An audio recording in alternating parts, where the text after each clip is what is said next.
Hi friends, welcome to my channel. Today's recipe వచ్చేసి కొబ్బరికాయతో పచ్చడండి. ఈ కొబ్బరి పచ్చడి నేను చెప్పినట్లుగా చేసి చూడండి. రైస్లోకి ఇంకే కూరలు అవసరం లేదు. ఈ కొబ్బరి పచ్చడితోటే మొత్తం రైస్ అంతా కూడా తింటారు. వేడివేడి అన్నంలో ఈ పచ్చడి వేసుకుని కొద్దిగా నెయ్యి వేసుకుని తింటే కాంబినేషన్ అయితే సూపర్గా ఉంటుందండి. ఇప్పుడు ప్రాసెస్ అయితే చూసేద్దాం. ఇక్కడ 3 కొబ్బరి ముక్కలను అయితే తీసుకున్నాం.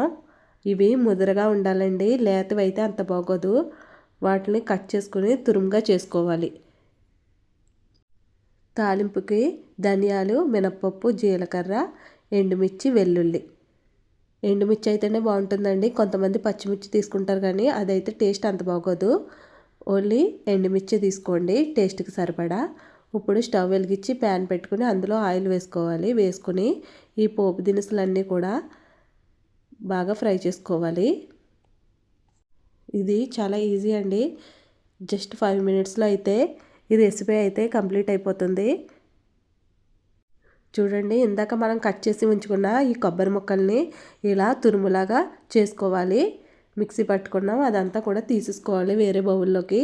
ఇక్కడ మిక్సీ పట్టుకునే ప్రాసెస్ అయితే చాలా ఇంపార్టెంట్ అండి. ఆ ప్రాసెస్ నేను కరెక్ట్గా చూపిస్తాను చూడండి. ఈ తురుమంతా కూడా వేరే గిన్నెలోకి తీసుకుని ఇప్పుడు మనం ముందుగా ఫ్రై చేసి ఉంచుకున్న ఆ పోపు దినుసులు అండ్ టేస్ట్కి సరిపడా చింతపండు అండ్ సాల్ట్ వేసుకుని మిక్సీ పట్టుకోవాలి. ఇలా మిక్సీ పట్టుకున్న తర్వాత అది కొంచెం ఫైన్గా పేస్ట్ అయిన తర్వాత అప్పుడు ఈ తురుముని వేసుకుని 2 మిక్స్ అయ్యేలాగా మిక్సీ పట్టుకోవాలి. కొంతమంది డైరెక్ట్గా వేస్తారండి, అలా కాదు, ఇలాగా మిక్సీ పట్టుకుంటే బాగుంటుంది. కొంచెం షుగర్ అన్నది యాడ్ చేసుకున్నామండి. బెల్లం కూడా యాడ్ చేసుకోవచ్చు, కొంచెం లిటిల్ బిట్ అండి. దానివల్ల టేస్ట్ అన్నది బాగుంటుంది. కొద్దిగా వాటర్ వేసుకోవాలి, కొద్దిగా ఎక్కువ వేసుకోకూడదు.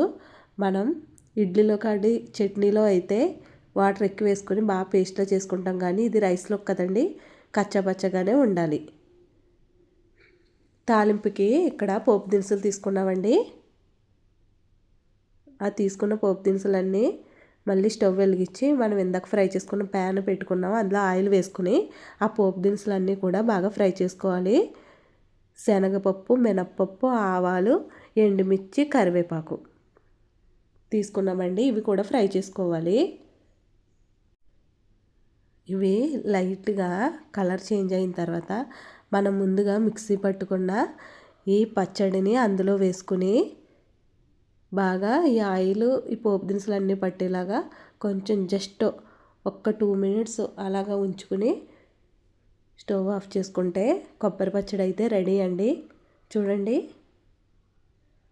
మనం ఇది ఆప్షనల్ మాత్రమే. తాలింపు ఇష్టం లేని వాళ్ళు పెట్టుకోకర్లేదు, నార్మల్గా తీసుకున్నా కూడా బాగానే ఉంటుంది అండి. మొత్తం కలుపుకున్నాక కొబ్బరి పచ్చడి అయితే ఇలా రెడీ అవ్వింది. ఇది నేను చెప్పినట్లు ఒకసారి చేసి చూడండి, చాలా టేస్టీగా ఉంటుంది. మిక్సీ పట్టుకున్నప్పుడు కూడా ఇలా విడివిడిగా వేసుకోవడం వల్ల అన్నీ కూడా కరెక్ట్గా అయితే పేస్ట్ అవుతాయి. కచ్చపచ్చగానే ఉండాలి, మెత్తగా అయితే అవ్వకూడదు. ఇవి కొన్ని టెంపుల్స్లో అన్నప్రసాదాల్లో ఈ పచ్చడి అన్నది వేస్తారండి. అదైతే చాలా టేస్టీగా ఉంటుంది. దీని టేస్ట్ కూడా అలాగే ఉంటుంది. మీకు ఈ వీడియో కనుక నచ్చినట్లయితే ప్లీజ్ డూ సబ్స్క్రైబ్ అండి అండ్ లైక్ చేయండి. Thank you for watching.